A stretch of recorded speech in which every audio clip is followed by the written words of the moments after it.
কি হলো রে? মাথায় হাত দিয়ে বসে গেলি কেন রে? হ্যাঁ, হাঁপিয়ে গেলি? না, প্রচণ্ড এবার মাথা যন্ত্রণা করছে। এই জাস্ট গোছানো কমপ্লিট হলো আর এখন বাজে 2:10 বাজতে যায়।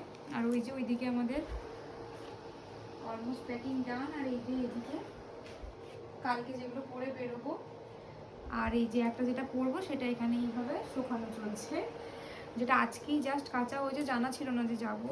এই কমপ্লিট হলো, এখন 2:10, এখনও খাওয়া হয়নি আমাদের, খাবো। কালকে আবার সকাল 6টার মধ্যে উঠতে হবে। আর এসব করতে করতে প্রচণ্ড মাথায় একদম হেডেক হয়ে গেছে। যাই হোক, আজকের মতো এটাই ডান। একদম তোমাদের সাথে কালকে সকালে উঠে দেখা হচ্ছে। উঠে অনেক কাজ আছে, যে ঘরের কাজ যেগুলো গুছিয়ে যেতে হবে। তো চলো আজকের মতো টাটা, গুড নাইট। কালকে থেকে ব্লগ স্টার্ট হচ্ছে, ঘুরতে যাওয়ার নর্থ সিকিমের ব্লগ স্টার্ট হচ্ছে। চলো বাই বাই, গুড নাইট।